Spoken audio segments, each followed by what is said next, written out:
कोई कहेगा कि मंदिर तक जाओ, देवालय शिवालय तक जाओ और भगवान शंकर को एक लोटा जल चढ़ाओ, भगवान की सेवा करो, आराधना करो, पूजन करो, अर्चना करो, सेवा में लगो। और कोई कोई कहेगा कि आपको मूर्ति पूजन करना ही नहीं। सब लोग मिलेंगे।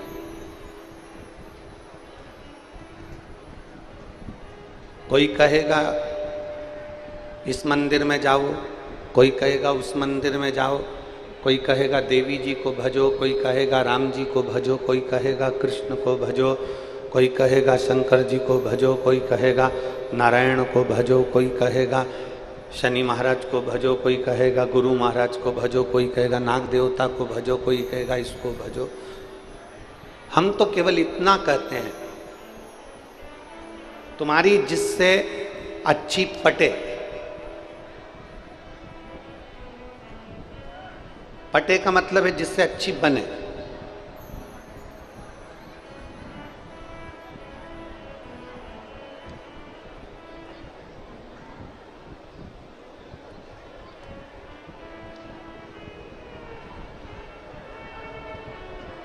जिससे तुम्हारी अच्छी बन जाए, जिस देवता से तुम्हारी अच्छी लगन जुड़ जाए, जिस देवता से तुम्हारा मन जुड़ जाए, जिस देवता से तुम्हारा चित्त जुड़ जाए, जिस देवता से तुम्हारे मन की बात हो जाए, हम तो उतना कहते हैं कि जिस देवता से तुम्हारे हृदय का भाव जुड़ा हुआ है, उस देवता को भजना प्रारंभ कर दो, वो तुम्हारी नैया पकड़कर पार कर ही दे, निश्चित है।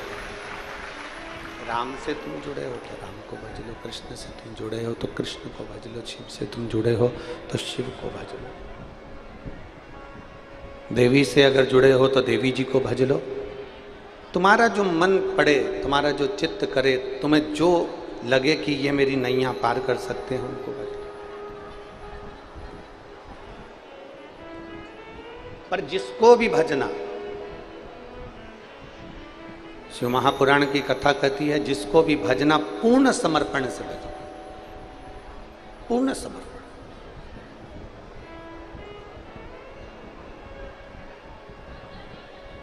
दो तरह के व्यक्ति होते हैं, बहुत ध्यान लगाकर सुनिएगा कथा को। इस तपती हुई धूप में तुम लोग अपने अपने घर से निकल कर आई हो, छाता लेकर, धक्का मुक्की कर कर जहाँ तहाँ जगह निकाल कर बैठ गए हो। तुम लोगों को तो जगह भी मिल गई, पर कई लोग ऐसे हैं जो धूप में छाता लगा लगा कर बैठे हैं। बहुत ध्यान से सुनना। दो तरह के व्यक्ति होते हैं, एक वो जो कहीं नौकरी करता है, सर्विस कर रहा है, और दूसरा वो जिसकी खुद की दुकान है, जिसका खुद का व्यापार है, स्वयं की दुकान, स्वयं का व्यापार, स्वयं की दुकान। ये अमलेश्वर की लाखों की भीड़ में ऐसे व्यक्ति होंगे जो कोई नौकरी वाला भी है तो कोई दुकान वाला भी, कोई सर्विस कर रहा है, कोई बिजनेस कर रहा है, दुकान का। दोनों में क्या अंतर है? नौकरी करने वाले में और व्यापार करने वाले में क्या अंतर है? सर्विस करने वाले में और दुकान करने वाले में क्या अंतर है? सर्विस कर रहा है, नौकरी कर रहा है उसमें, और जो दुकान कर रहा है, व्यापार कर रहा है, उसमें क्या अंतर है? शिव महापुराण की कथा कहती है इसमें सबसे बड़ा अंतर यह है कि नौकरी करने वाला, सर्विस करने वाला 5 बजे अगर ऑफिस की छुट्टी होती है तो वो 4 बजे से घड़ी देखना चालू कर देता है। कौन? जम के बोलो जरा, जम के। सर्विस वाला। नौकरी वाला 4 बजे से घड़ी देखना चालू कर देता है, 4 बजे से घड़ी को देखना प्रारंभ कर देता है कि मेरी 5 बजे छुट्टी होगी, मुझे 5 बजे ऑफिस से जाना है, 5 बजे मुझे जाना है, 5 बजे मुझे जाना है, 5 बजे मुझे जाना है, 5 बजे मुझे जाना है। नौकरी वाला, सर्विस वाला 4 बजे से अपनी घड़ी देखना चालू कर देता है। क्यों? क्या कारण? 4 बजे से वो घड़ी देख रहा, ये नौकरी वाला, सर्विस वाला। और दुकान वाला घड़ी नहीं देखता।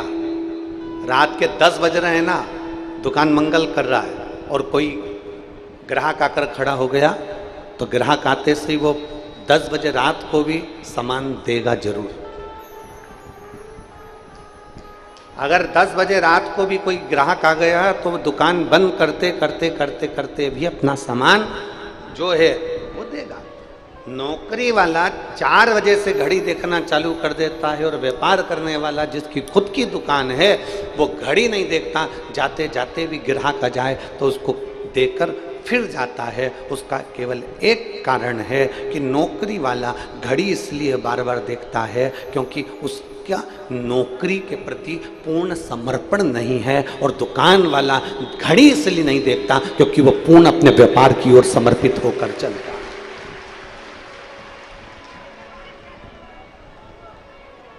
अपना पूर्ण समर्पण उसका व्यापार में है। मेरा व्यापार मुझे आगे बढ़ाना है, मेरा काम मुझे आगे बढ़ाना है, मेरे व्यापार को मुझे आगे बढ़ाना है, मेरे कार्य को मुझे आगे बढ़ाना है, मेरे काम को मुझे आगे बढ़ाना है। व्यापार वाला सोचता है कि मुझे अपने व्यापार को 4 चांद लगाना है, मुझे मेरे व्यापार को बढ़ाना, तो पूर्ण समर्पित होकर काम करता है। नौकर भले ढिलाई कर दे, नौकर भले काम में कंजूसाई कर दे, पर जिसकी दुकान है वो कंजूसाई नहीं करता, वो खुद नौकर जैसा लग जाएगा और काम करके ही मान लेगा। स्वयं लग जाएगा, स्वयं करेगा, स्वयं।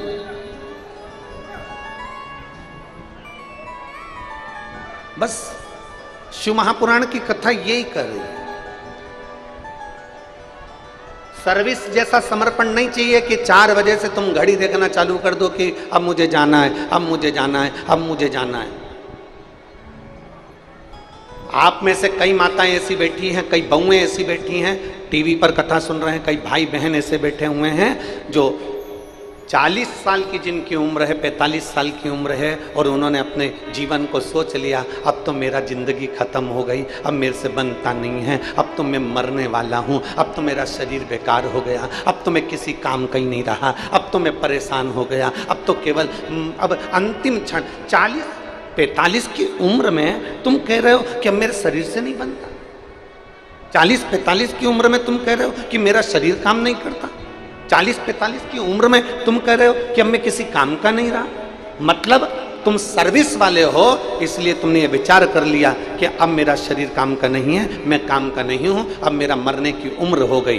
पर अगर देखना है तो किसी व्यापार वाले को देखो, देखना है तो घर के किसी बुजुर्ग को देखो जो 85 साल का होने के बाद भी रसोई घर में भोजन बनाने के लिए तैयार खड़ा है।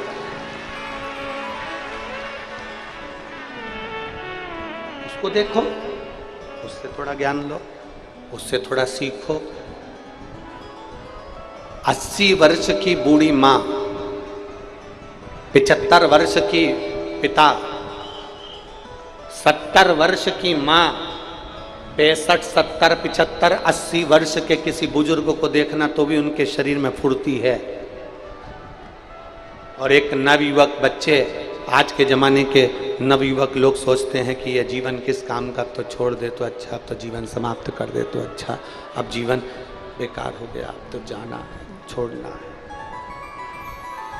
छोड़ दो।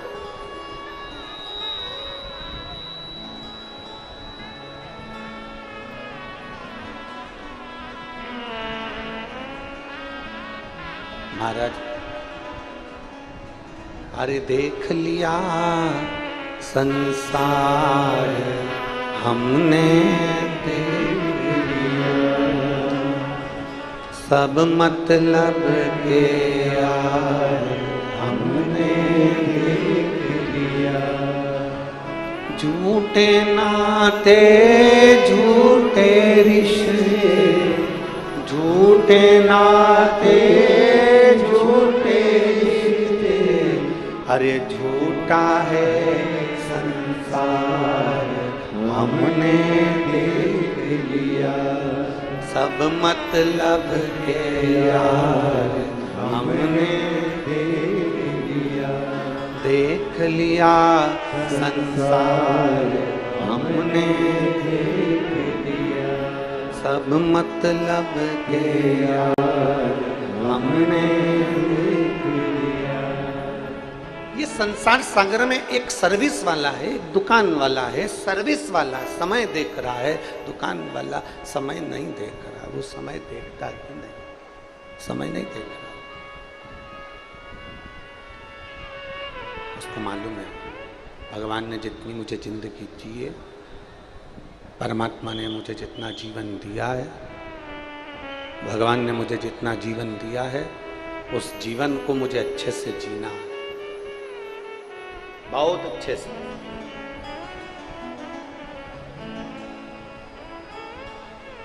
किसी को धोखा देकर नहीं,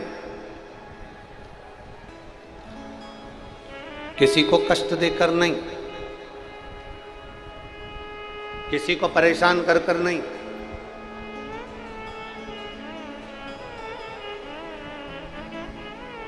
अपनी जिंदगी को जीना है तो लोगों का भला कर कर जीना है। एक कथा आती है, चंद्रवंश में एक नंद नाम के राजा हुए।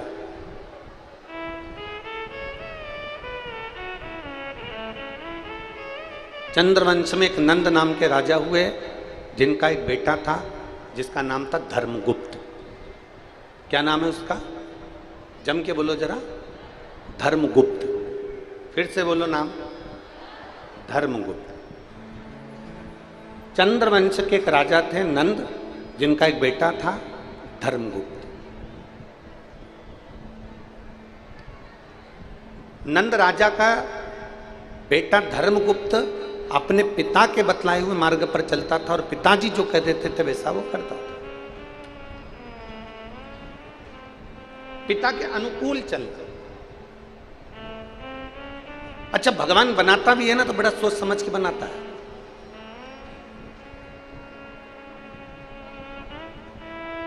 ये जितने तुम बैठे हो ना, चाहे तुम हो चाहे हम हो, संसार के जितने मनुष्य हैं ना, इनको बनाने में भगवान ने बहुत मेहनत करी है, बहुत मेहनत।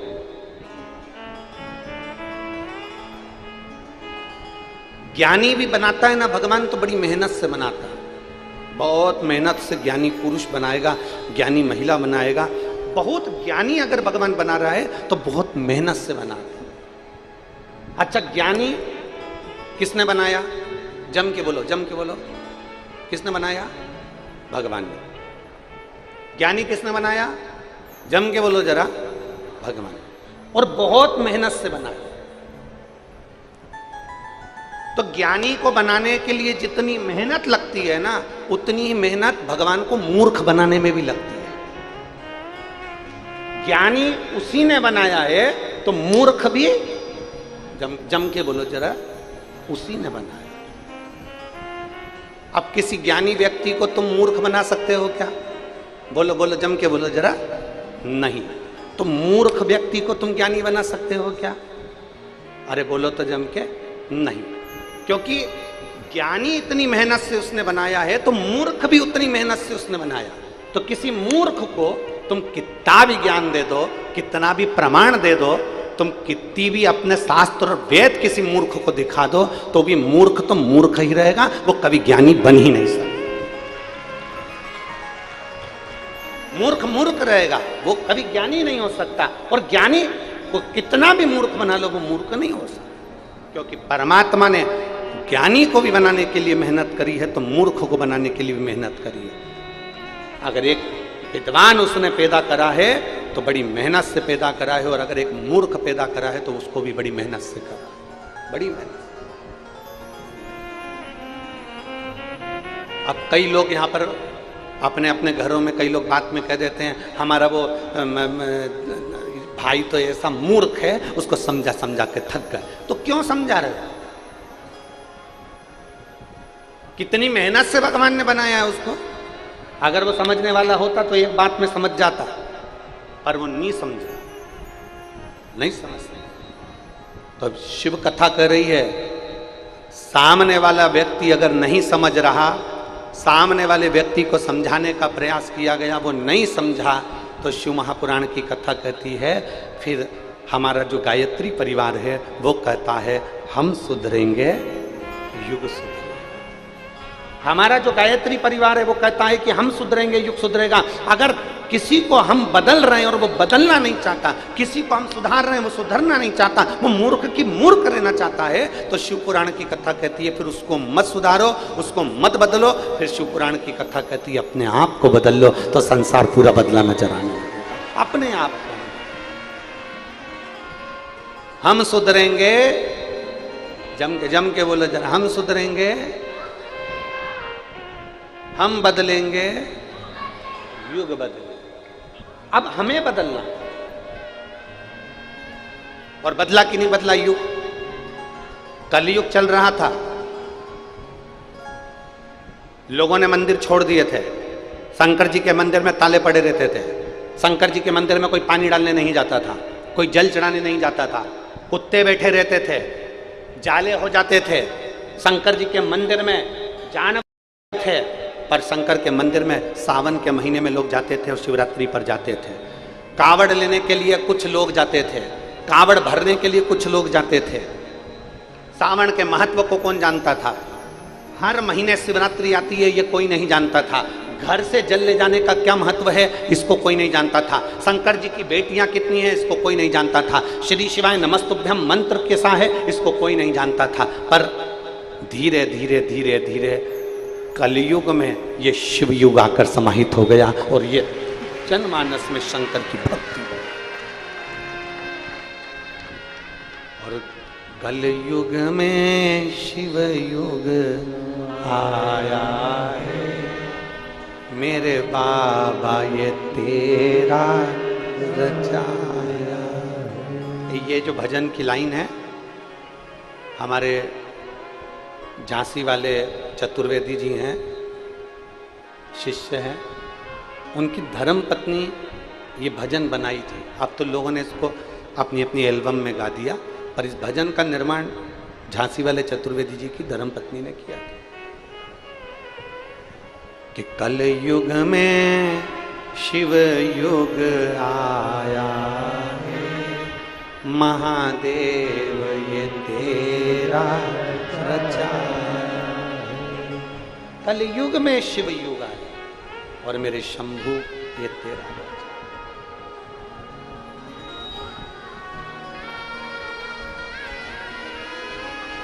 ये उसकी रचना है, ये उसका बनाया गया, ये उसने निर्मित किया।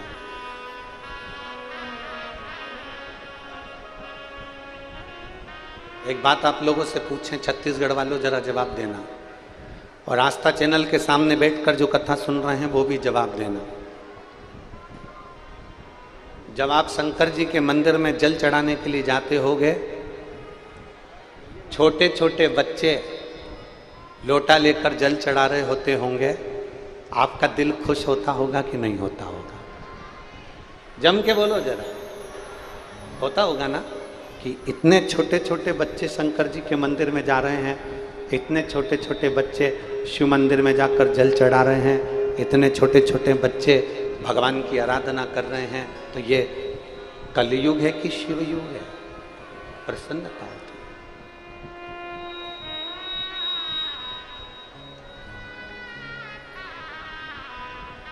कितनी प्रसन्नता।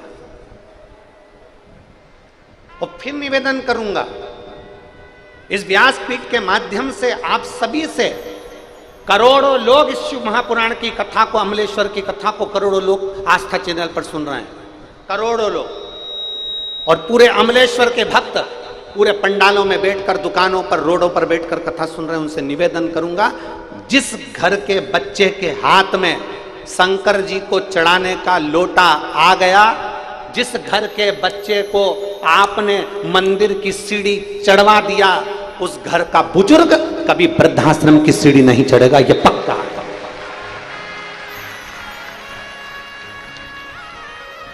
वृद्धाश्रम की सीढ़ी घर के बुजुर्ग जब चढ़ते हैं जब बच्चे मंदिर तक जाना नहीं सीखते। जो मंदिर जाना चालू कर दिया उसके मन में भगवान के प्रति भाव जागृत होगा। भाव जागृत होगा तो वो अपने माँ बाप को कभी कष्ट नहीं दे सकता, अपने घर के बुजुर्गों को कभी कष्ट नहीं दे सकता। जिसके अंदर संस्कार ही नहीं होगा तो वो कष्ट देगा। इसलिए निवेदन है कि गांव में फसल बिगड़ रही है और शहरों में नस्ल बिगड़ रही है। उस नस्ल जो बिगड़ रही है उसको सुधारना।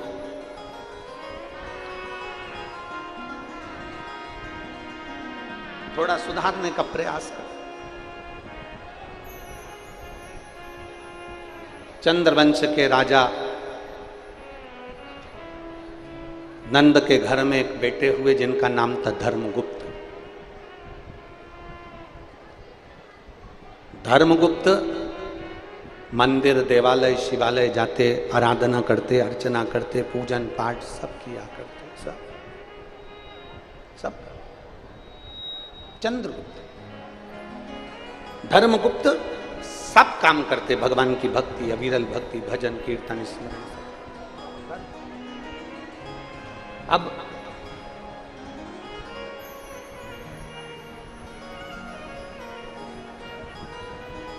एक दिन धर्मगुप्त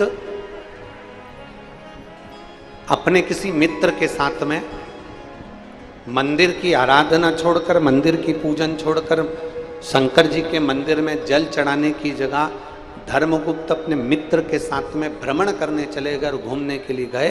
और घूमने जाने पर उसी मित्र के घर पर, उसी मित्र के घर पर एक रात्रि विश्राम कर लिया। और मित्र के घर पर जब एक रात्रि विश्राम करा और एक रात्रि विश्राम कर कर जब उसके घर का भोजन करा, भोजन कर कर धर्मगुप्त वापिस आया और जैसा खाया अन्न, जम के बोलो जरा, वैसा हो गया मन। जैसा खाया अन्न, जम के जरा, वैसा हो गया मन। और जैसा पिया पानी, वैसी हो गई वाणी। और जैसा पिया दूध, वैसा बन गया बुद्ध। बुद्धि कैसे बनती है? बोलो बोलो जम के, दूध से।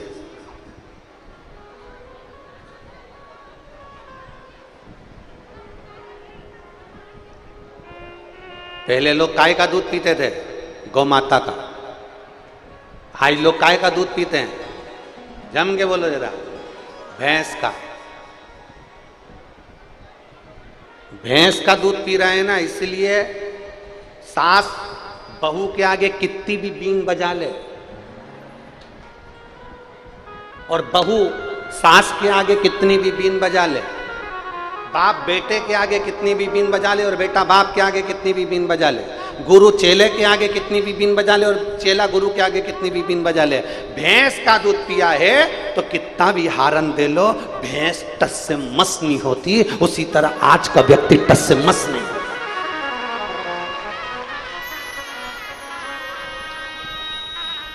इसलिए अभी भी कुछ नहीं बिगड़ा। अपने अपने घर में एक एक गौ माता की सेवा जरूर करो और घर के अंदर गौ माता जरूर रखो, जरूर रखिए, करो उसे।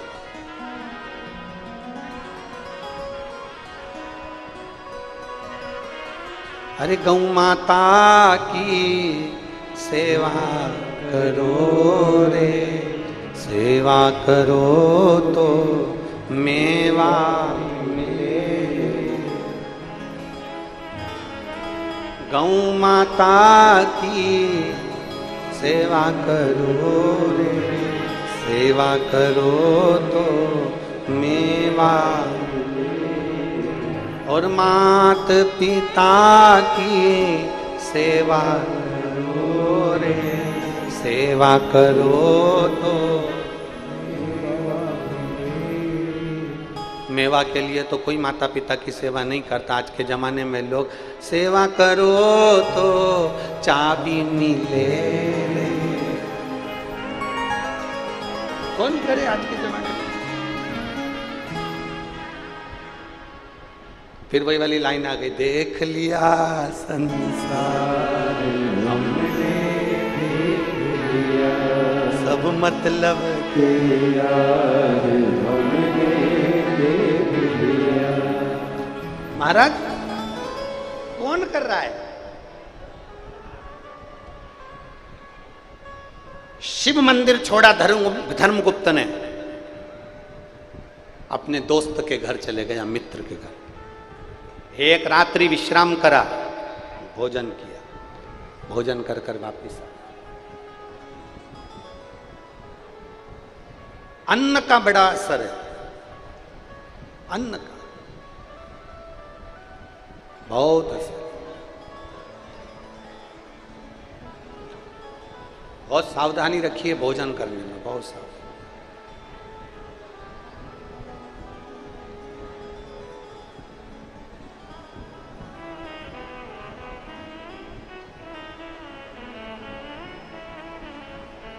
एक बात आप लोगों से कहना चाहेंगे,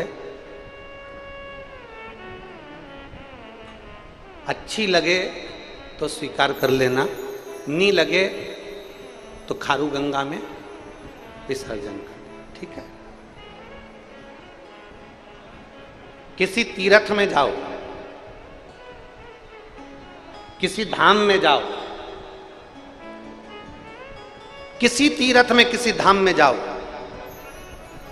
गुरु की शरणागति में जाओ, अपने गुरु के दरवाजे पर जाओ, तो भिक्षा मांग लेना कि अन्न क्षेत्र चल रहा है क्या, यहाँ भोजन भंडारा चल रहा है क्या, वहाँ से थोड़ा सा अन्न का भाग मांग कर खा लेना। क्यों? क्योंकि वहाँ जो मिलता है वो भोजन नहीं मिलता, वहाँ तो भोलेनाथ का प्रसाद मिलता है।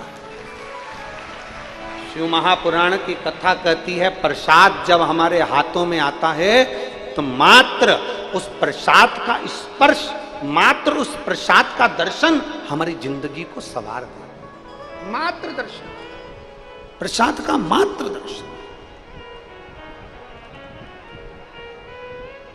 कई माताएं कहती हैं, आज हमारा चतुर्थी का व्रत है, हम ये वाला प्रसाद नहीं ले रहे। नहीं, चतुर्थी का व्रत है ना, हाथ में प्रसाद लो, वो प्रसाद तुम्हारे हाथ का स्पर्श करेगा ना, तो कभी जिंदगी में लकवे की बीमारी नहीं आएगी, तेरा हाथ अच्छा के अच्छा बना रहा है। नहीं, आज मेरा तीज का व्रत है, मैं प्रसाद नहीं लूंगी। नहीं, दोनों हाथ पसार के प्रसाद लीजिए, दोनों हाथ पसार के। मंदिर गए हो ना, तुम करोड़पति हो, अरबपति हो, तुम धनपति हो, वैभवपति हो, तुम्हारे पास में सत्तापति हो, चाहे तुम किसी के भी पति हो,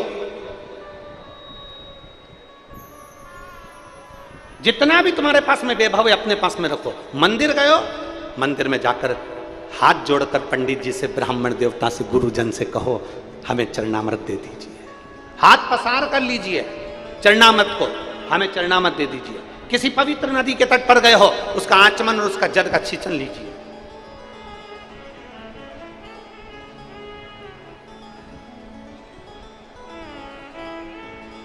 वो कितना फल देगा। एक पत्र है, देखिए,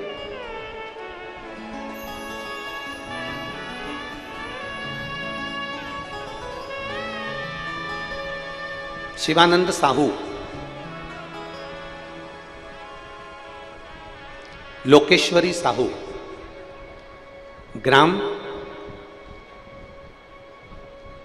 अरसनाश पाटन। क्या लिखा है? अरसनारा, सही है? अरसनारा पाटन, जिला दुर्ग, छत्तीसगढ़। कहीं बैठे हो तो हाथ हिला सकते हैं, अगर कहीं बैठे हो तो अपना दोनों हाथ हिला सकते हैं। शिवानंद साहू, लोकेश्वरी साहू। पत्र को आप लोग एलईडी पर पढ़ सकते हैं, आपके सामने जो एलईडियाँ हैं, टीवी हैं, उस पर भी आप पत्र पढ़ सकते हो। शिवानंद साहू, लोकेश्वरी साहू, अरसनारा पाटन, जिला दुर्ग, छत्तीसगढ़। मेरा मोबाइल नंबर ये है। गुरुजी, एक लोटे जल का मैं क्या वर्णन करूं। मेरे पति के मुख में गांठ हो गई थी और हमें पता चला तो हमने रायपुर के एम्स हॉस्पिटल में टेस्ट करवाया, तो पता चला 4 दिसंबर को उनका टेस्ट पॉजिटिव आया और उसमें कैंसर मुख का बताया, और मुख का कैंसर था। गुरुजी ने अब कैंसर तो बता दिया, इतनी बड़ी बीमारी को सुनकर चिंता तो होती है, टेंशन तो होता है। गुरुजी तब इतनी बड़ी बीमारी सुनकर आपका जो रात्रि को 9:15 वाला उपाय है, शंकर को जल चढ़ाना और उस जल को लाकर आचमन कराना, वो हमने हमारे पति को कराना प्रारंभ करा। और फिर वापिस दूसरी बार जब टेस्ट करवाने के लिए हम फिर वापिस एम्स हॉस्पिटल गए, तो बाबा का हम क्या गुणगान करें। डॉक्टर ने देखते से ही कह दिया कि गठान गल गई है और कैंसर नहीं है। यह शिव तत्व है जिसकी रिपोर्ट मैं अपने इस के साथ लगा रही हूं, पूरी रिपोर्ट लगा कर दिया। प्रथम कैंसर की रिपोर्ट, कैंसर बताया गया, फिर दूसरी रिपोर्ट में कैंसर नील आया। ये अगर कहीं बैठे हों तो हाथ हिला सकते हैं और आ सकते हैं एक बेलपत्र लेने के लिए, आप आमंत्रित हैं। शिवानंद साहू, लोकेश्वरी साहू, अरसनारा, पाटन, जिला दुर्ग, छत्तीसगढ़। मेरा मोबाइल नंबर ये शिव तत्व है, ओघड़ी है शंभू। अब इसमें कोई सियोर वाला महाराज नहीं आया, इसमें ना कोई ने भभूति दी, ना बेल दी, ना नरियल दिया, ना कुछ दिया।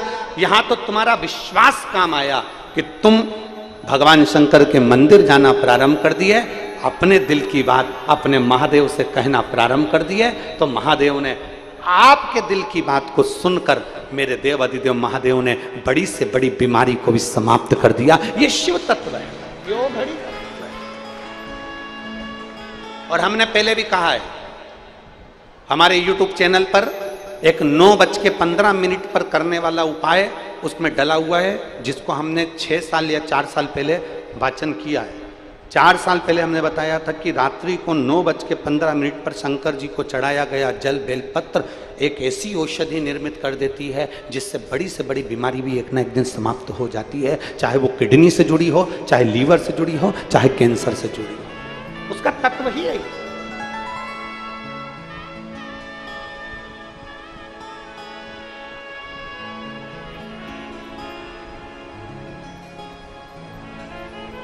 एक जीवन की सार्थकता सिद्ध होती है उसमें, एक आनंदता सिद्ध होती है उसमें। और शंभो शरणे मांगू घड़ी रे दुख काटो, दया करीन दर्शन शंभो शरण मांगो घड़ी रे दुख काटो, दया करीन दर्शन आपो। शिव तत्व की प्रबलता आपके विश्वास में।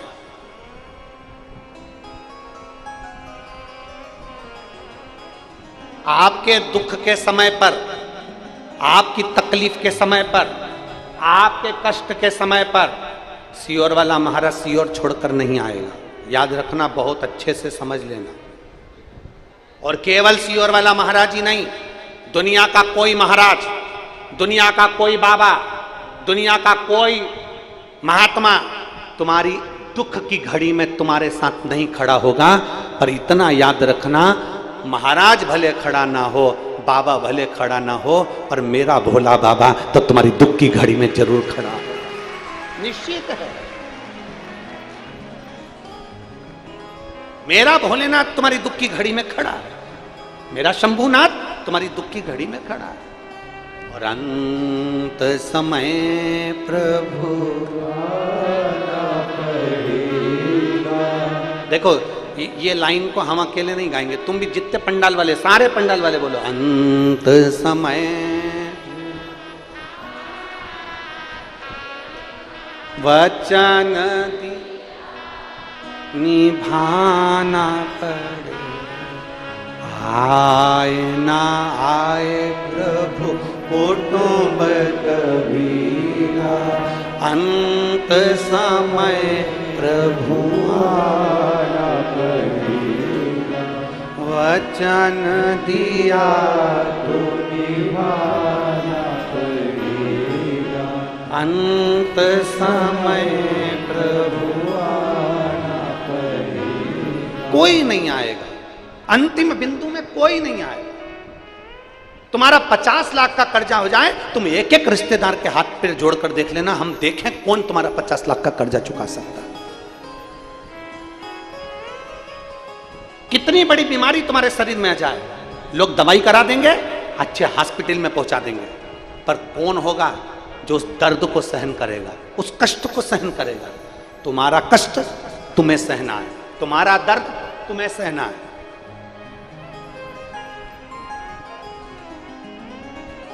कोई दूसरा नहीं सहेगा।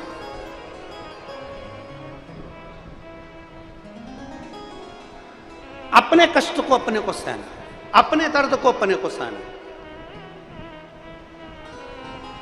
हॉस्पिटल में पलंग पर अकेले पड़े हो गए, सब आएंगे, देखेंगे, मिलेंगे, एप्पल भी लाएंगे, नारियल पानी भी लाएंगे, सब रखेंगे, पर सब पड़ा हुआ है, सब रखा हुआ है, पर कोई दर्द को बांटने वाला नहीं होगा। तुम्हारे शरीर के रोग को, तुम्हारे कष्ट को कोई बांटने वाला नहीं होगा। तुम्हारे दर्द को, तुम्हारे दुख को, तुम्हारे कर्जे को, तुम्हारी तकलीफ को कोई नहीं बांटेगा। बस केवल तुमने जो शंकर भगवान को एक लोटा जल चढ़ाया है, वो देवाधिदेव महादेव नंदी लेकर आएगा और तुम्हारे दुख को काट कर जाएगा।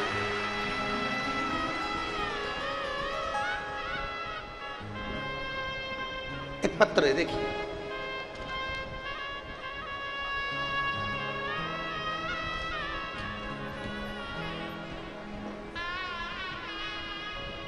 मैं अन्नू मिश्रा, पत्नी श्री अवनीश मिश्रा, जिला मैनपुरी, उत्तर प्रदेश से यहाँ आई हूँ। उत्तर प्रदेश की रहने वाली हूँ, मैनपुरी की। मैं अन्नू मिश्रा, पत्नी श्री अवनीश मिश्रा, मैं जिला मैनपुरी, उत्तर प्रदेश की रहने वाली हूँ। कहीं बैठी हैं? हाथ हिलाइएगा। आप ही हैं? श्री शिवाय नमस्ते। एक बार वापिस हाथ हिला दो। मैं अन्नू मिश्रा, पत्नी श्री अवनीश मिश्रा, जिला मैनपुरी, उत्तर प्रदेश की रहने वाली हूँ। मैं भोलेनाथ का क्या वर्णन करूँ? बेटी आई है क्या साथ में? आई है? ले आओ इसको, ले आओ, लेके आ जाओ इसको। मैं उत्तर प्रदेश से आई हूँ गुरुदेव।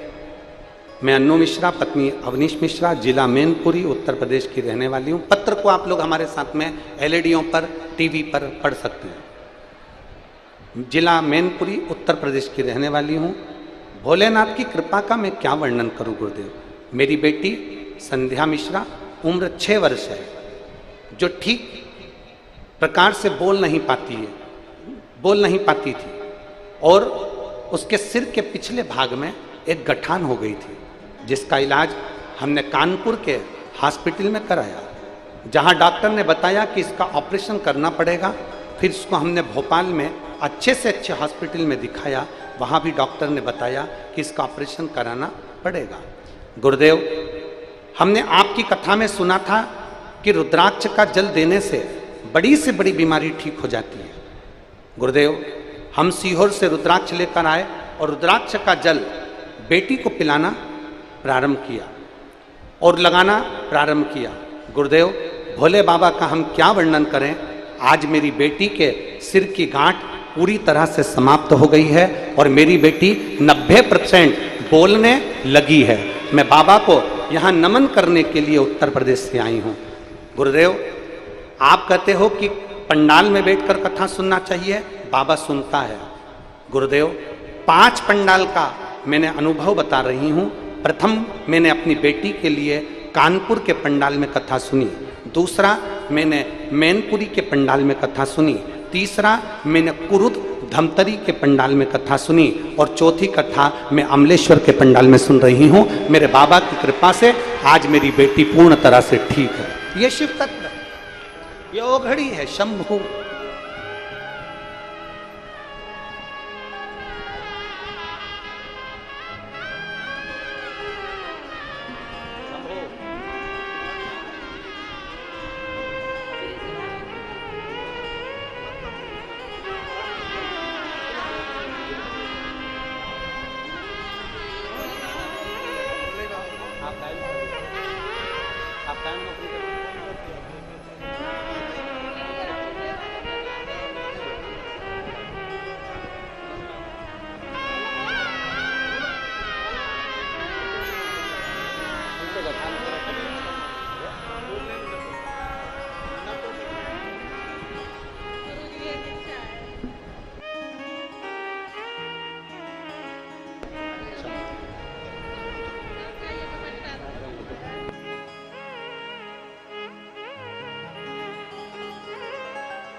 इस बेटी के,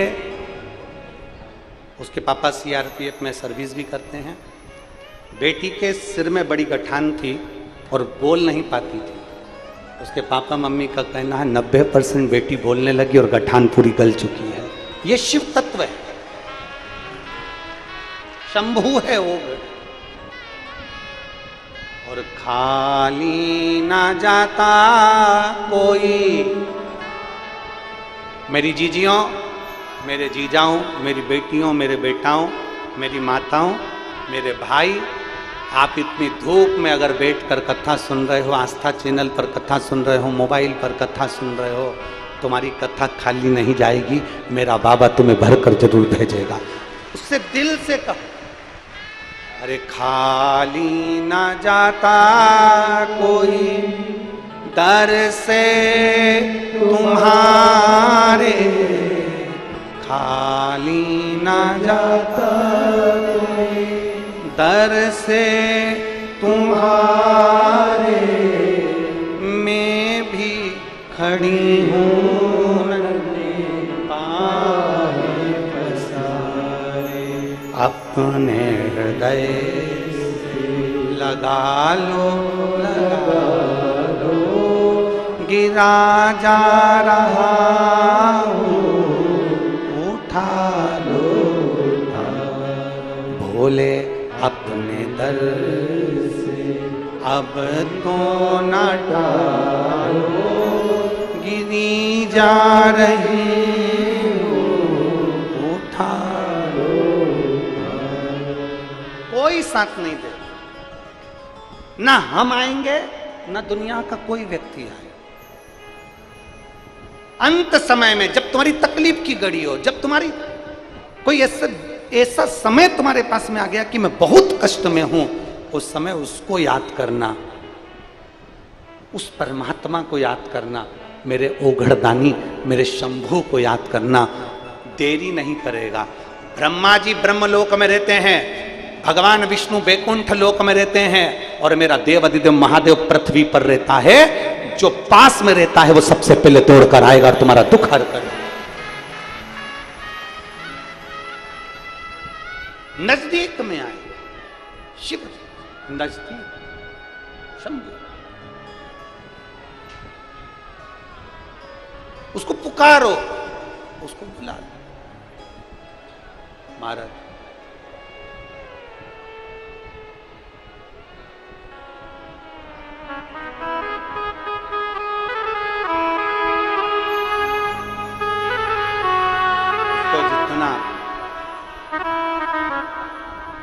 आप दिल से पुकारोगे वो उतना दिल से आपके सम्मुख में,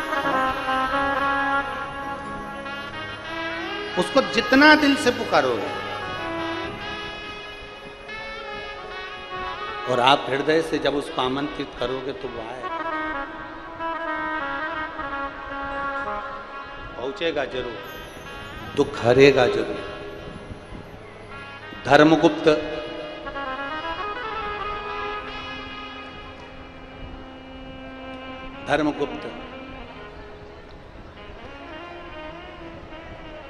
मित्र के घर गया और मित्र के घर में भोजन कर कर आ गया एक रात्रि। एक रात्रि विश्राम करा और भोजन कर कर आ गया। धर्म अन्न बहुत असर करता है, बहुत असर।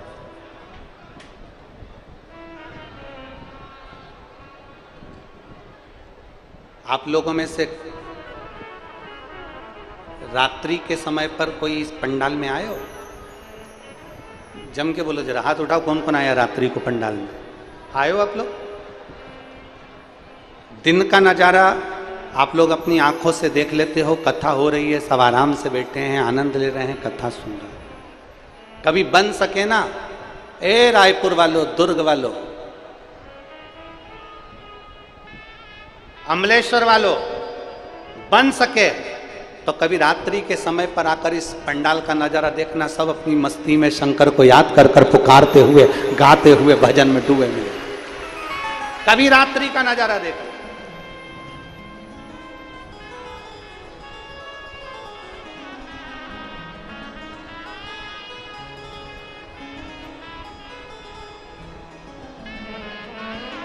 कभी मौका मिल जाए तो रात्रि का नजारा आकर देखिए। एक बार पंडाल में पहुंच कर देखो, बांटने वाले पानी बांट रहे होंगे, बांटने वाले बिस्कुट बांट रहे होंगे। रात्रि के समय पर कोई घर से पोहा बना कर लाएगा, कोई भोजन बना कर लाएगा, सबको बांट रहे होंगे और लोग भजन में डूब कर नाच रहे होंगे, कूद रहे होंगे, भगवान शंकर को याद कर रहे होंगे।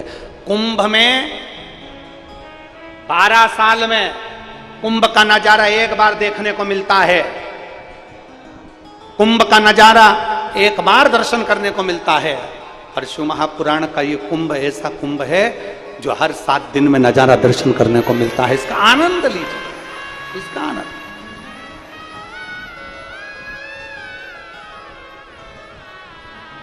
धर्मगुप्त ने अपने मित्र के घर का भोजन कर लिया, एक रात्रि विश्राम करा और भोजन ग्रहण करा। एक रात्रि विश्राम और भोजन करा।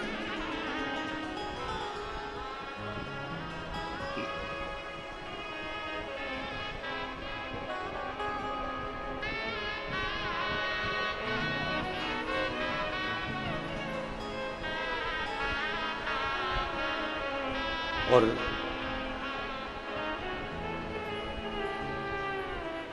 एक रात्रि का जब भोजन ग्रहण किया, भोजन पाया,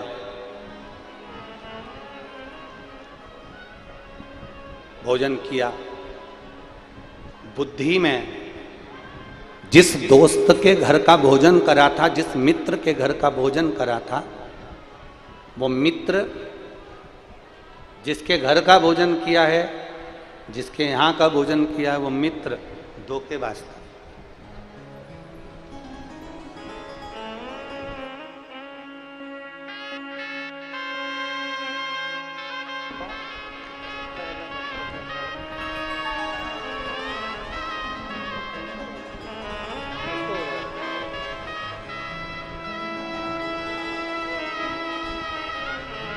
ये शिवानंद साहू जी हैं, लोकेश्वरी साहू, अरसनारा, पाटन जिला दुर्ग से, जिनके मुख में डॉक्टर ने एम्स में कैंसर बता दिया था और फिर रात्रि के 9:15 वाला जो प्रयोग किया और आज बाबा की कृपा से कैंसर नील आया है। एम्स की रिपोर्ट उनके हाथ में दी गई है। एक बार, ये आपकी ताली नहीं है, ये महादेव से इनको आशीर्वाद दिलाया गया है। एक बार जोरदार ताली बजाएं।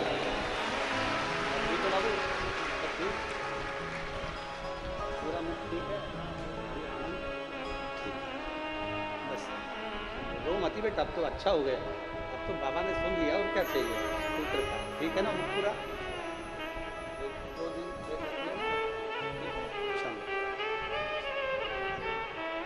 अरे लुटा दिया भंडार कर दिया माला, अपने भीतर एक धर्मगुप्त एक रात्रि को विश्राम करके मित्र के घर का भोजन कर कर आ गए। एक रात्रि। एलईडियां चालू करो ना भाई। एलईडी चालू क्यों नहीं? एलईडी नहीं चालू है तो दूसरी लाइट लगवा। एलईडियां चालू करो, लोग परेशान हो रहे हैं।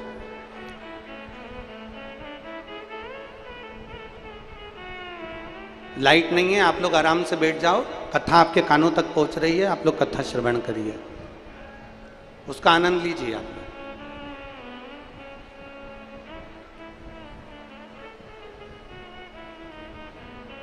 धर्मगुप्त ने अपने मित्र के घर का भोजन किया, मित्र के घर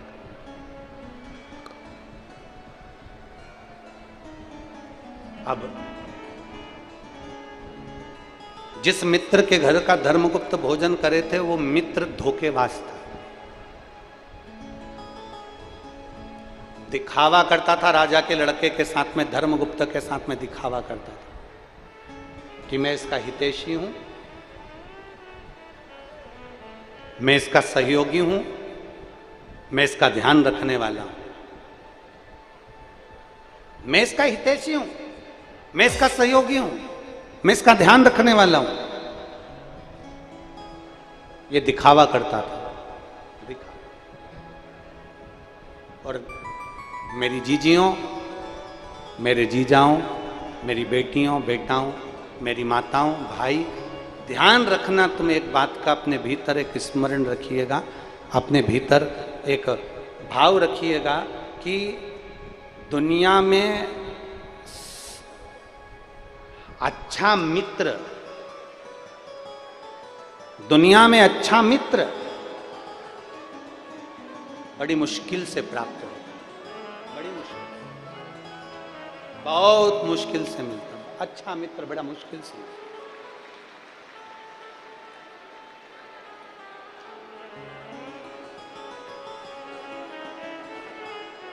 दुनिया में अच्छे मित्र बड़ी मुश्किल से प्राप्त होते हैं,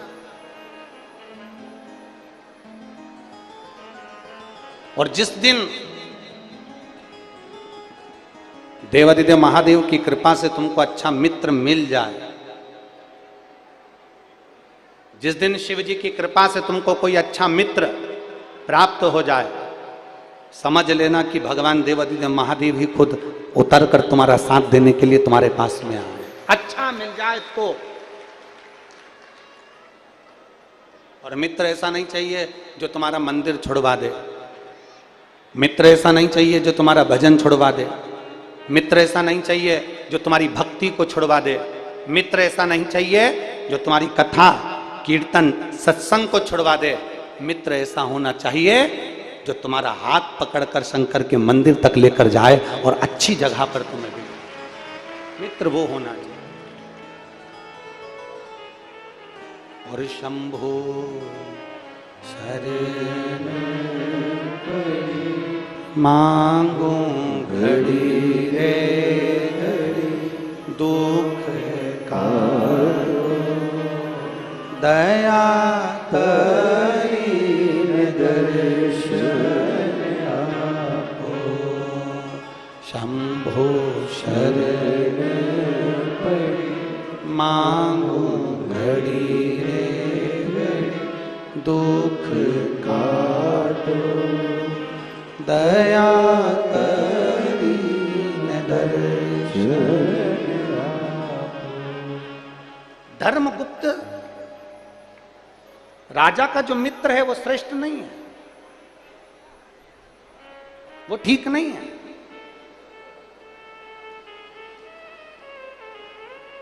उसकी श्रेष्ठता नहीं।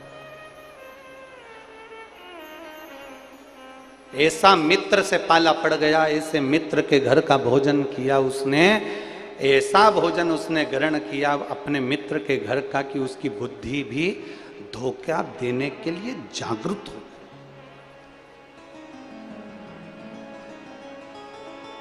धोखा देने के लिए जागृत हो गई। और हुआ क्या? धर्मगुप्त एक दिन वन में मृगा करने के लिए गया, और वन में आखेट खेलने के लिए जैसे ही गया, जाते जाते जाते जाते रात्रि हो गई और उसकी बुद्धि ध्यान नहीं दे पाई कि रात हो गई, और आधी रात को वो घने जंगल में फंस गया। घने जंगल में फंसा, एक आम के पेड़ के ऊपर चढ़कर बैठ गया। घने जंगल में फंसा।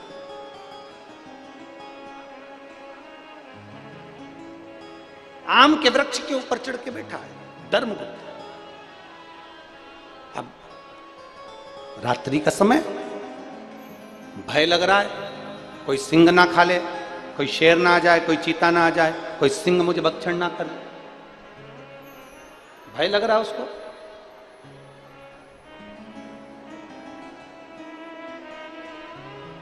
अब करे तो करे क्या?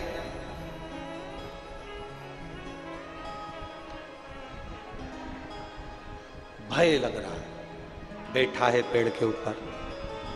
आधी रात को एक भालू के पीछे शेर दौड़ता दौड़ता आया, और भालू भागता भागता भागता भागता एक रीछ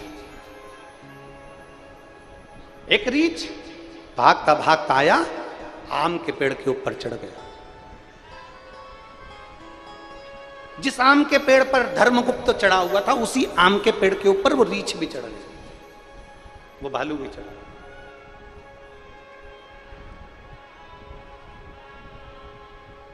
अब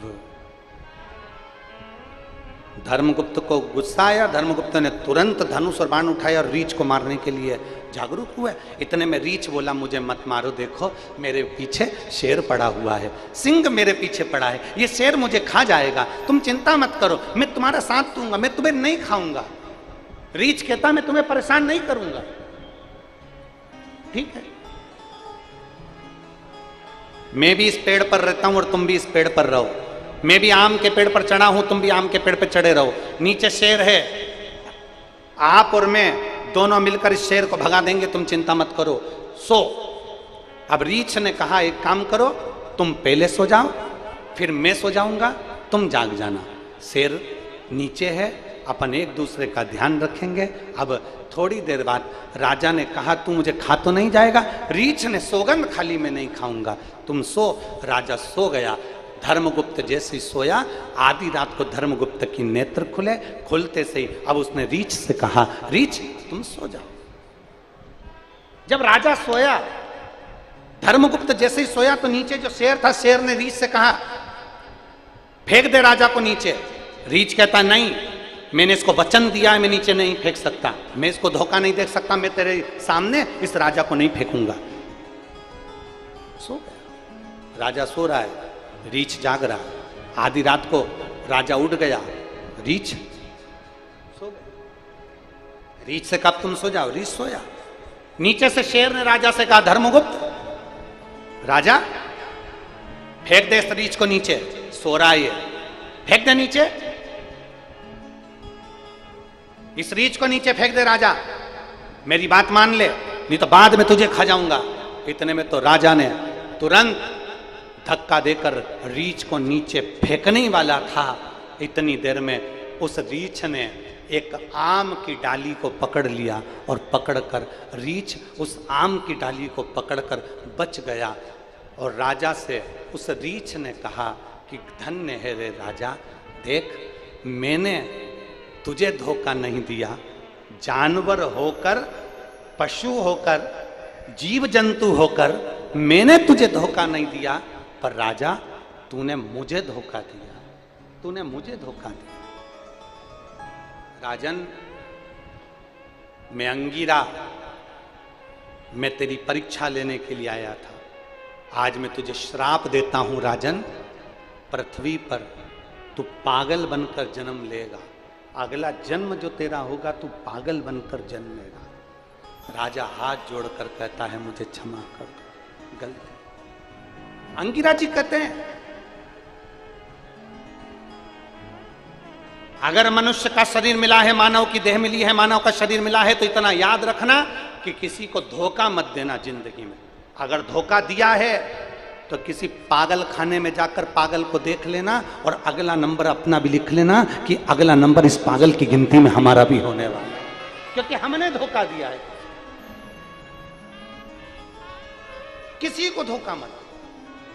जरा सी प्रॉपर्टी के चक्कर में, जरा से धन के चक्कर में, जरा सी सत्ता के चक्कर में, जरा से वैभव के चक्कर में, जरा सा नाम के चक्कर में हम एक दूसरे को धोखा देने के लिए तैयार बैठे हैं। जरा सी कुर्सी के चक्कर में हम एक दूसरे को लात मारने के लिए तैयार बैठे हैं। जरा सी प्रॉपर्टी के चक्कर में हम भाई भाई को नुकसान पहुंचाने के लिए तैयार बैठे हैं। और ईमानदारी से बोलो, अच्छे से अच्छे सूरमा शमशान में राख का ढेर बन गए।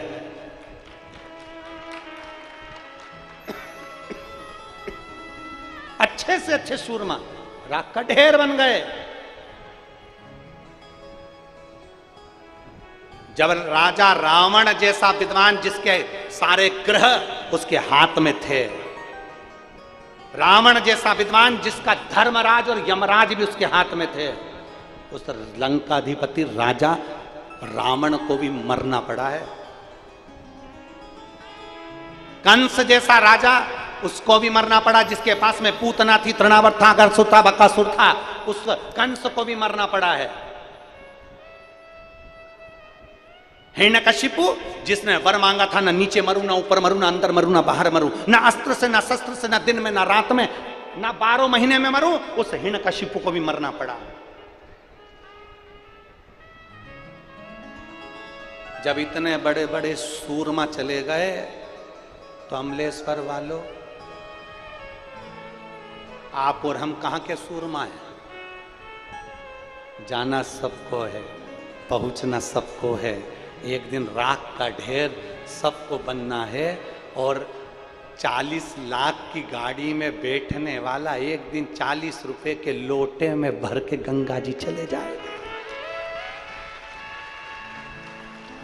40 लाख की गाड़ी में घूमने वाला भी एक दिन 40 रुपए के लोटे में भराकर हरिद्वार चले जाएगा, प्रयागराज चले जाएगा,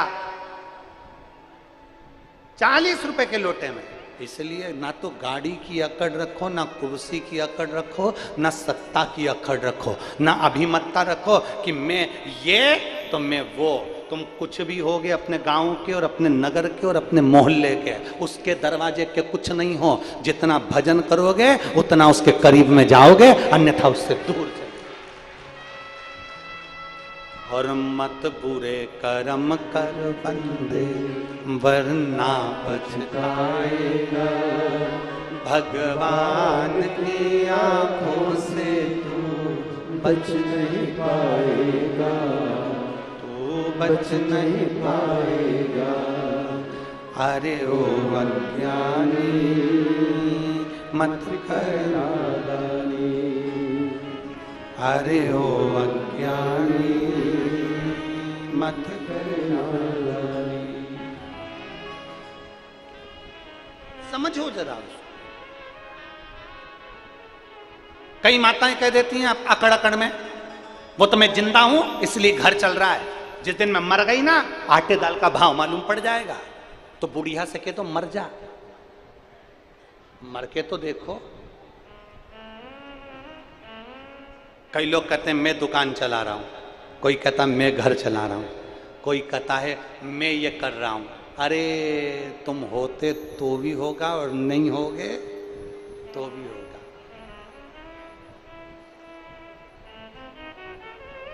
जिंदा हो तो लोग रोटी सब्जी खा रहे हैं, मर जाओगे तो 10 दिन के बाद में पूड़ी, चने की सब्जी, रायता, गुलाब जामुन, खोपरा पाक, सेव, नुक्ती खूब लपक के खाएंगे, और तेरा फोटो टंगा रहेगा, उस पे फूल की माला चढ़ी रहेगी, और नीचे आलू में अगरबत्ती खुशी होगी। काय में अगरबत्ती? आलू में। कोई ध्यान नहीं देगा, कोई भी नहीं। कौन याद करेगा? अरे तेरा तेरा दिन,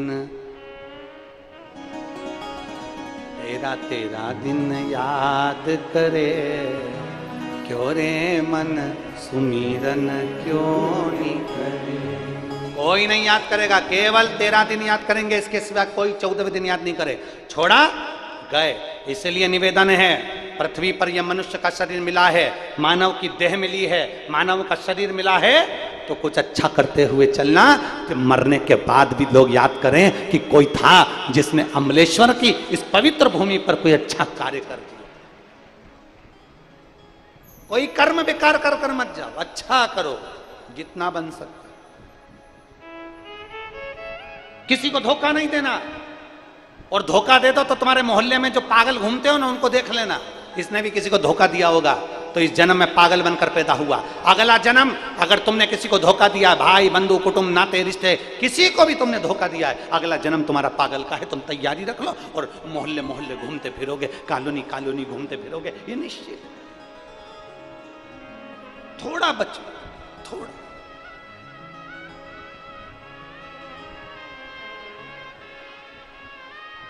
इसलिए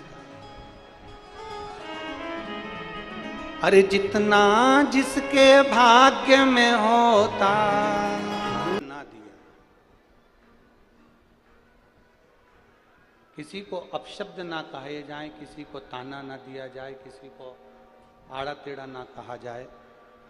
इसका स्मरण हमारे भीतर रहे कि हम किसी को अपशब्द ना बोलें, किसी को ताना ना दें, किसी को आड़ा टेढ़ा ना कहें, किसी को गाली ना दें और किसी के लिए अपशब्द का प्रयोग ना।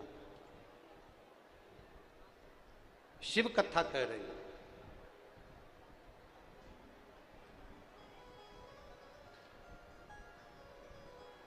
पार्वती जी का विवाह भगवान शिव जी के साथ हुआ। भगवान देवादिदेव महादेव माता पार्वती जी को लेकर कैलाश धाम पर आ गए। भगवान शिव की जितनी धर्म पत्नियां पहले रही हैं, माता सती, उमा, कुष्मांडा,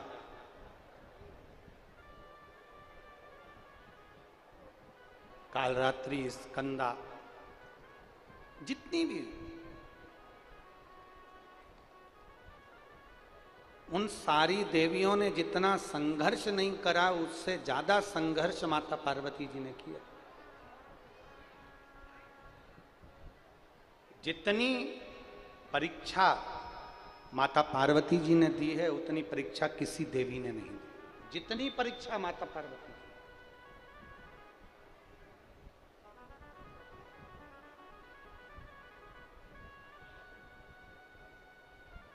अच्छा, तीनों देवियों को देखिए आप, मैना, धन्या, कला।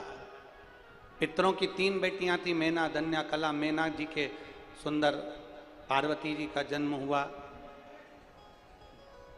धन्या सुनैना बनी, जिनके यहाँ जानकी जी प्रकट हुई।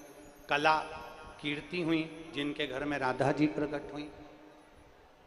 अब जरा विचार करिएगा, इन तीन देवियों की गोद में तीन देवियां खेली हैं, पार्वती जी, सीता जी और राधा जी। तीन देवी, और तीनों देवियों ने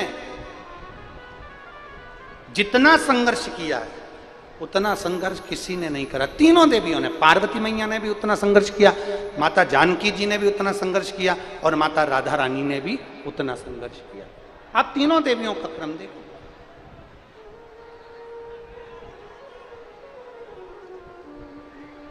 माता पार्वती जी भी अथक संघर्ष कर कर तब शिव जी के पास पहुंची, तब पहुंची। बहुत संघर्ष। एक नदी में दो पत्थर आपस में बात कर रहे थे। एक बहुत चिकना सा पत्थर था, गोल, एकदम चिकना, गोल मटोल, बड़ा सुंदर पत्थर था, बहुत। और एक पत्थर था खुदड़ा खुदड़ा सा, बेकार सा। एक बड़ा सुंदर सा पत्थर है, गोल, चिकना, गोल मटोल, और दूसरा पत्थर था खुदड़ा खुदड़ा सा। तो खुदड़ा हुआ जो पत्थर था, ऐसा आड़ा टेढ़ा बेकार सा पत्थर था, उसने गोल चिकने से पत्थर से, एकदम बढ़िया चिकना सा पत्थर, उससे कहा, भाई एक बात बता, मैं भी नदी में रहता हूं, तू भी नदी में रहता है, मैं भी पत्थर, तू भी पत्थर, पर एक बात समझ में नहीं आती कि मैं इतना खुदड़ा आड़ा टेढ़ा और तू इतना चिकना गोल मटोल, ऐसा क्यों, किस लिए? पत्थर ने पत्थर से कहा, देख भाई, तू एक जगह पर स्थिर हो गया और मैं नदी के पानी के वेग के साथ में लुढ़कता गया, नदी का पानी मुझे लुढ़काता रहा, लुढ़काते लुढ़काते मैंने नदी के पानी का वेग झेला, पर्वत से नीचे गिरा, फिर आगे बढ़ा, रेत, बालू और पानी की ठोकर खाते खाते खाते खाते आज मैं चिकना और गोल बन गया। तो किसी ने उठाकर मुझे महादेव समझकर पूजना प्रारंभ कर दिया। एक पत्थर पानी के थपेड़े खाता है, एक पत्थर लोगों के पहाड़ पे से नीचे गिरता है, मिट्टी के थपेड़े खाता है, रेत के थपेड़े खाता है, पानी के थपेड़े खाता है, तब वो पत्थर चिकना होकर गोल होकर महादेव के रूप में मंदिर में पूजन में पहुंच जाता है। और दूसरा जो थपेड़े खाता ही नहीं है, टेढ़ा आड़ा खुदड़ा सा पड़ा हुआ है, अर्थात शिव महापुराण की कथा कहती है जिसने जिंदगी में बहुत ठोकरें खाई हैं, बहुत कष्ट झेला है, बहुत दर्द जिंदगी में झेला है, बहुत संघर्ष किया है, उसी ने आने वाले समय में नाम रोशन किया है, ये निश्चित है। वही नाम रोशन कर सकता है। आप संघर्ष ही नहीं कर रहे, आप तो भाग्य के भरोसे पर बैठे हो, भगवान मेरा भाग्य अच्छा करेगा तब काम हो जाएगा। नहीं, कोई पंडित जी मिलेंगे तुमको ऐसी भुड़की घुमा के फपूती फूक के चले जाएंगे, मेरा काम हो जाएगा। नहीं, मैं कहीं का डोरा ला के बांध लूंगा तो मेरा काम हो जाएगा। नहीं, मैं कहीं पे नारियल लाऊंगा वो ले जाकर मंदिर में चढ़ा दूंगा, मेरा काम हो जाएगा। नहीं, शिव महापुराण की कथा कहती है, 24,000 श्लोक का सार कहता है, शंकर भगवान का चरित्र कहता है, देवाधिदेव महादेव ने माता पार्वती जी से अमरनाथ की गुफा में बैठकर कहा, पार्वती मनुष्य का जन्म मिला है तो मेहनत से पीछे मत हटना, मंजिल तक मैं पहुंचा दूंगा।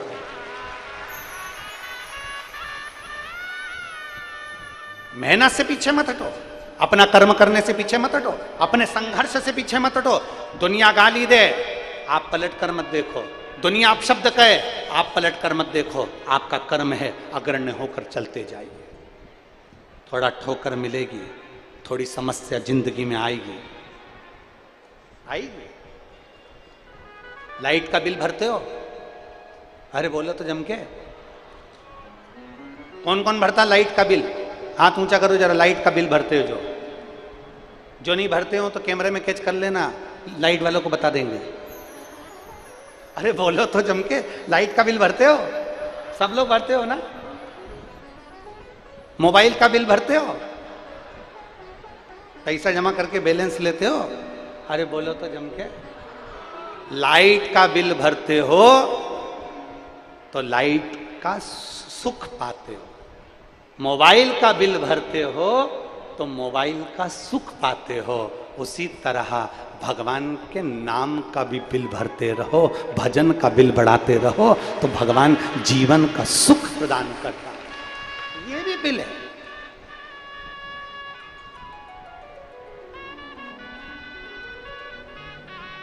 बिना संकोच,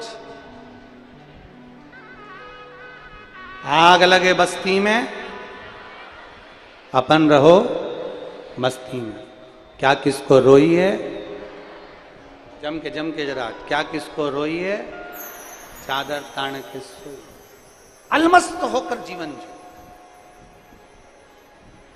हम तो बाबा के भरोसे चलते हैं, हम तो बाबा के भरोसे चलते हैं। ये दुनिया वाले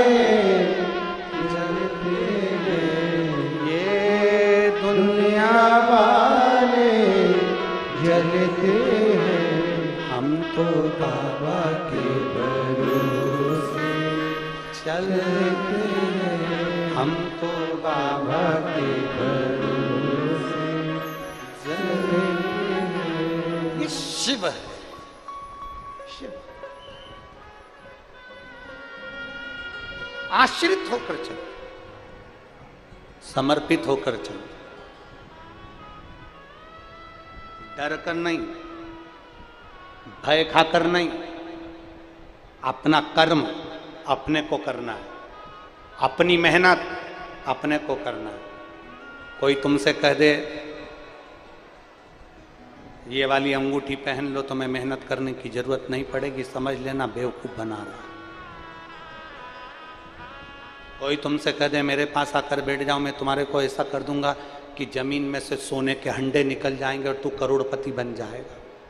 अगर ऐसे हंडे निकलते होते और करोड़पति बनते होते तो सबसे पहले वही बन जाता। नहीं, अपनी लगन, अपनी मेहनत, अपना कर्म, अपना परिश्रम अपने को आगे बढ़ाता है।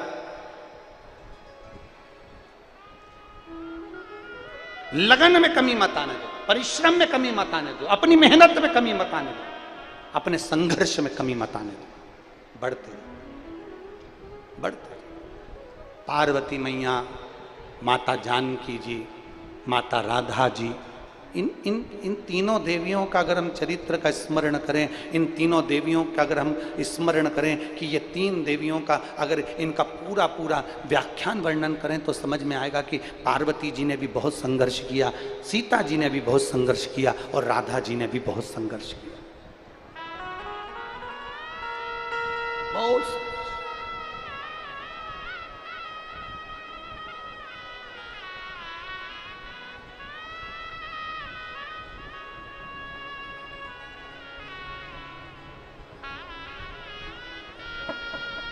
बोल पार्वती माता की, जानकी माता की, राधा रानी सरकार की। तीनों ने संघर्ष किया।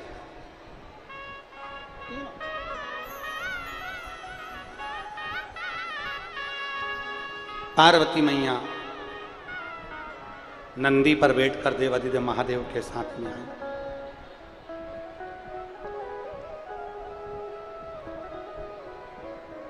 नंदी पर बैठकर, अब पार्वती जी के जीवन में संघर्ष की पूंजी देखिए कितनी प्रबल है। नंदी पर बैठकर आई हैं।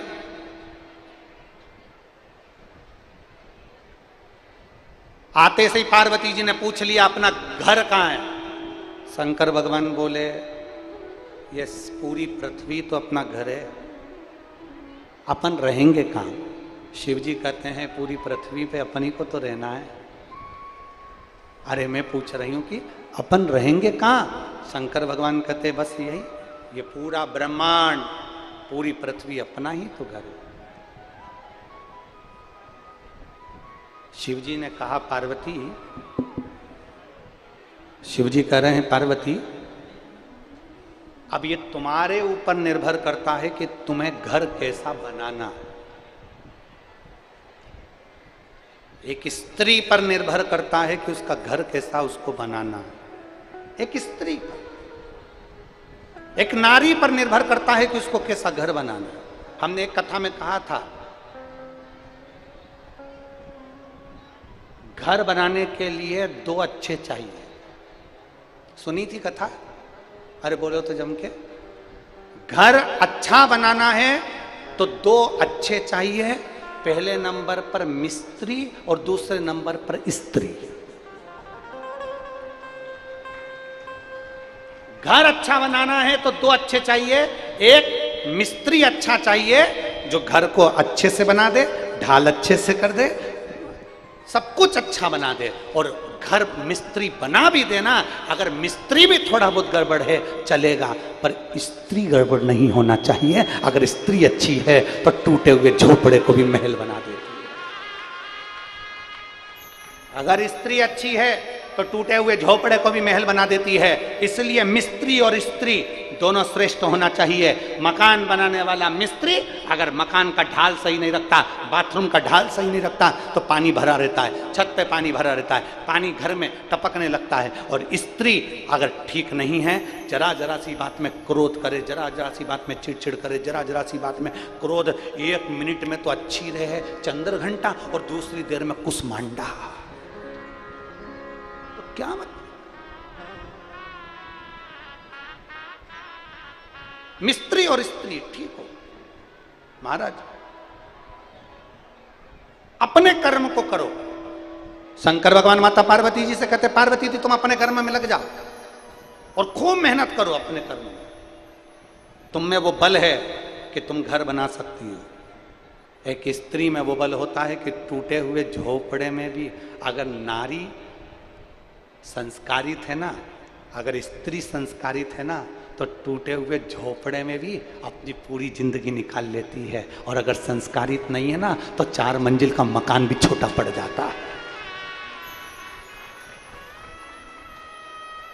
अगर संस्कार है तो टूटे झोपड़े में भी वो अपनी जिंदगी बना लेगी।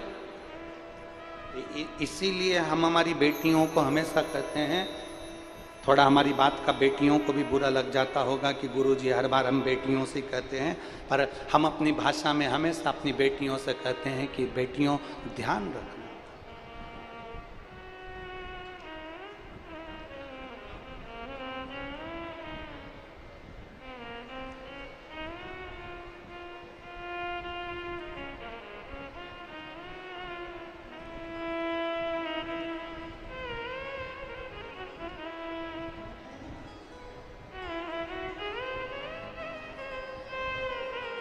हम हमारी बेटियों से हमेशा कहते आए हैं, 100 तरह के लड़के मिलेंगे,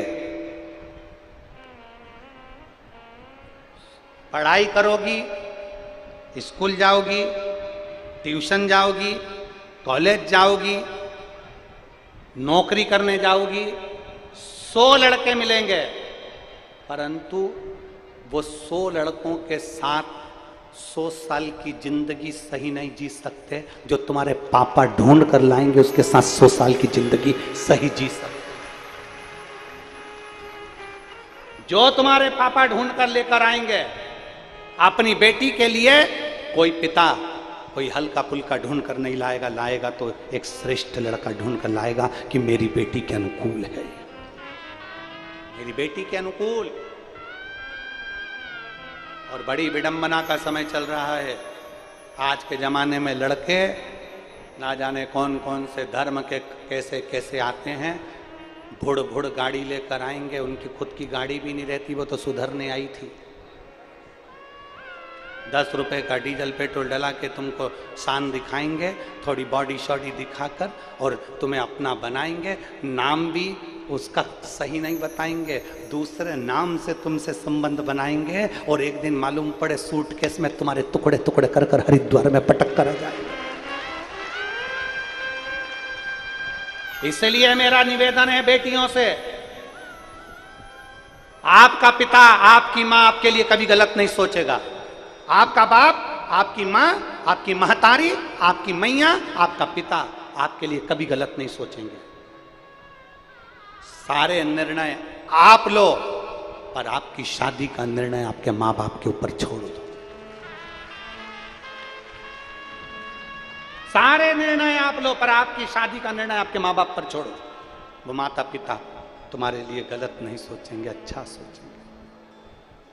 दोस्ती किसी से भी हो, ये धर्मगुप्त की दोस्ती थी, गलत जगह संगत में पड़ गया, एक दिन का गलत भोजन ग्रहण कर लिया उस धर्मगुप्त ने एक दिन का गलत भोजन ग्रहण कर लिया और मालूम पड़े रीछ के साथ धोखा कर दिया।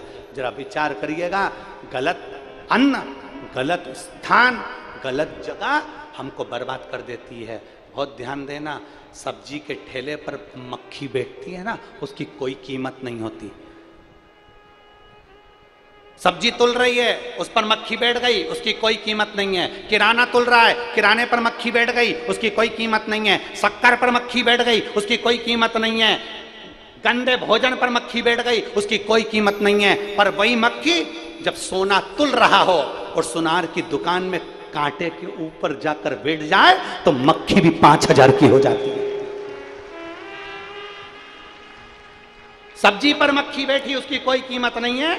किराने पर मक्खी बैठी, उसकी कोई कीमत नहीं है। पर वो मक्खी जब सोने के कांटे पर जाकर बैठ जाती है, सुनार की दुकान पर जाकर बैठ जाती है, और सोना तुल रहा हो उस सुनार के उस पलड़े पर जाकर बैठ जाती है, तो मक्खी की कीमत हो जाती है। उसी तरह तुम इधर उधर फालतू जगह बैठोगे तो तुम्हारी कीमत नहीं होगी, पर तुम शिव के चरणों में जाकर बैठोगे तो तुम्हारी कीमत श्रेष्ठ होगी।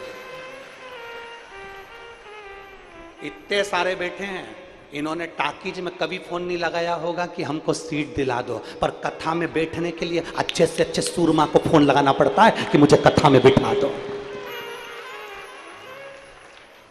टाकीज में बैठने के लिए कोई फोन नहीं लगाता, मॉल में घूमने के लिए कोई फोन नहीं लगाता, पर जब शिव महापुराण की कथा होती है, कुबेरेश्वर धाम से बाबा आए और शिव महापुराण की कथा कर कर जाए, तो लोग पहले से कहते हैं देखो हमारी सीट कर देना, पास दे देना, वीआईपी पास दे देना, हम तुम्हारे रिश्तेदार, हम तुम्हारे काका जी, हम तुम्हारे नाना जी, हम तुम्हारी बुआ जी, भले थोड़ा बहुत ले लेना पर हमको बिठा देना, हम वो आए, हम ये आए।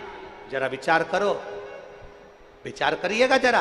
टॉकीज के लिए किसी ने फोन नहीं लगाया, मॉल के लिए किसी ने फोन नहीं लगाया, अच्छे अच्छे पद और कहीं पर भी चले जाओ, कभी सम्मेलन में आदि आदि जगह पर चले जाओ, उसके लिए कोई फोन नहीं आएगा। पर शिव महापुराण की कथा जब अपने क्षेत्र में होती है और सूचना मिल जाती कथा हो रही है, तो पूरे अमलेश्वर वालों के पास फोन आते हैं, हम तुम्हारे रिश्तेदार, हम आएंगे हो, हमारी आगे व्यवस्था कर देना हो, खंडेलवाल जी से पहचान है कि नहीं तुम्हारी, साहू जी से पहचान है कि नहीं तुम्हारी, हो हमको बिठा देना, आगे बिठा देना, हमको बिठा देना। सबसे बड़ा टेंशन है शंकर जी के चरणों में बैठना, बड़ा भारी काम, हमें बिठा देना, बस इतनी कृपा कर, ये दया। और बोल बम का नारा है, आवाज नहीं आई, कल्याण तुम्हारा है। बोल बम का नारा है, सारी समस्या का हल, उसके भरोसे चलो, उसके आश्रित होकर चलो। वो कितना साथ देता है, कितना, उसके बराबर कोई साथ नहीं दे सकता। हम पहले भी कहे हैं, 1 बजे कथा चालू होती है, 1 बजे के पहले का टेम्परेचर आपके पंडाल का देखना, और 1 बजे से जब कथा सुनने बैठ जाओ, तब सूर्य देवता भी धीरे धीरे हल्की हल्की छांव, फिर धूप, फिर छांव, फिर धूप, धीरे धीरे आपको सहलाते रहते हैं और आपको कथा सुनाते रहते हैं। ये उसकी कृपा, ये उसकी दया, उसकी करुणा। और मेरे भोले तेरा सहारा है, ये उसके आश्रित हुई है। एक पत्र देखिए,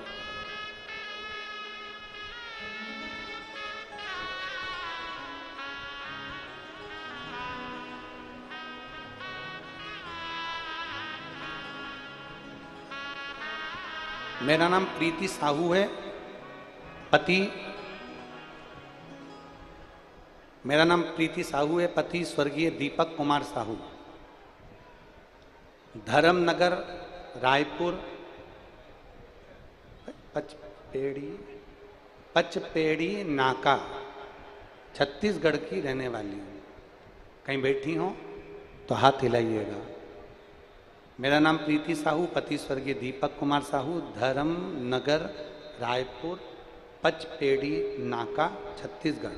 मेरा मोबाइल नंबर ये है, कहीं बैठी हो तो हाथ हिला सकती हूँ। मेरा भैया अवधराम साहू छत्तीसगढ़ शासन पुलिस में सब इंस्पेक्टर में कार्यरत है, जिसका मोबाइल नंबर ये है। 10 मई 2024 को डॉक्टर के पास इलाज कराने के लिए हम उसको लेकर गए, तो डॉक्टर ने कहा कि इसको कैंसर हो गया है। मेरा भैया श्री अवधराम साहू जो छत्तीसगढ़ शासन पुलिस में सब इंस्पेक्टर है, उसका मोबाइल नंबर ये है। हम उसको डॉक्टर को दिखाने के लिए लेकर गए, तो डॉक्टर ने कहा कि उसको कैंसर हो गया है, और कैंसर भी 2nd स्टेज का हुआ है। इसका लीवर पूरी तरह से काम करना बंद कर दिया है। शुगर के कारण 61 वर्ष है, तो उम्र भी होने के कारण बस बड़ा मुश्किल है इसको बचाना। गुरुदेव, हम दिखाकर आए और लीवर के ऐसा लगा कि इसका लीवर बेकार हो गया। डॉक्टर ने कहा, और थोड़ी देर बाद इसको खून की उल्टी होने लगी।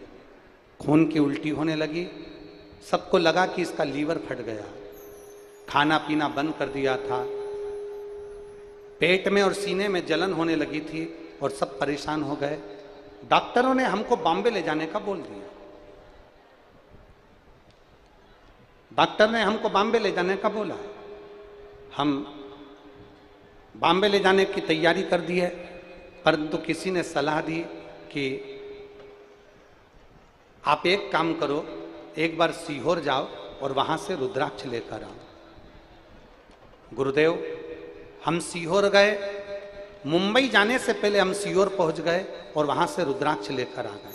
कुबेरेश्वर धाम का दर्शन किया, रुद्राक्ष लिया और उसको गलाकर पानी में डुबोकर 20 मई 2024 को हमने उसको रुद्राक्ष का जल देना प्रारंभ किया। और बाबा की कृपा का मैं क्या गुणगान करूं गुरुदेव। हम डॉक्टर को जब दिखाया तो डॉक्टर बोले इसका लीवर नहीं फटा है, इसके पेट में अल्सर हो गया था, छाला जो फट गया जिसके कारण खून निकल रहा है। और डॉक्टर ने जब जांच करना प्रारंभ करी, हम रुद्राक्ष के जल को अमृत के तुल्य मानते हैं गुरुदेव। वो सीहोर का रुद्राक्ष नहीं, वो अमृत है। उसका पानी पिया और जांच कराई तो आज मेरा भाई कैंसर के रोग से मुक्त हुआ और मेरे भाई को लेकर मैं यहां आई। यहां मेरा भाई भी आया, कहीं बैठे हो।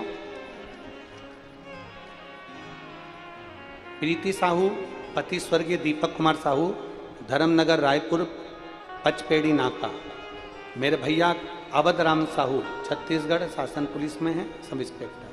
अगर कहीं बैठे हो,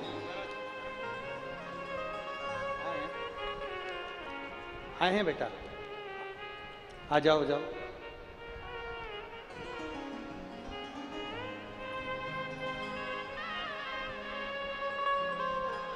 आज मेरा भाई पूर्ण तरह से ठीक है, मैं बाबा को धन्यवाद देने को। लाइन अच्छी लिखी है, आप और हम सब गुनगुनाते हैं। भोला सब दुख काटो, ओ भोला सब दुख काटो, शिव शंकर जपो तेरी माला, भोले बाबा जपो तेरी माला, भोला सब दुख काटो, ओ भोला सब दुख काटो। एक संघर्ष समय आता है, उससे निकल। ऐसा नहीं कि दुख पूरी जिंदगी रहता है, थोड़ा अगर भगवान का भजन का बल बढ़ाओगे दुख समाप्त हो जाए, दुख समाप्त। थोड़ा सा भजन का बल बढ़ाओ, दुख मिटे। माता पार्वती जी ने अपने तन के उपटन से एक पुतले का निर्माण करा, उसमें प्राण दिया, उसका नाम विनायक हुआ। द्वार पर बिठाए गए और भगवान शिव ने शीश काटा तो गणेश।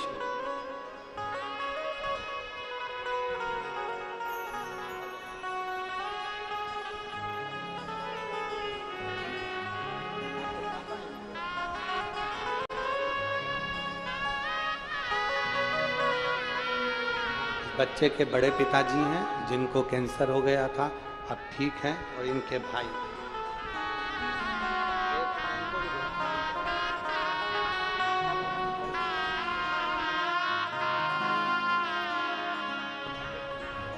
शिव कृपा हो, कभी जीवन में अगर योग लगे, मौका लगे तो शंकर की कथा को सुनो और अपने जीवन में धारण करो।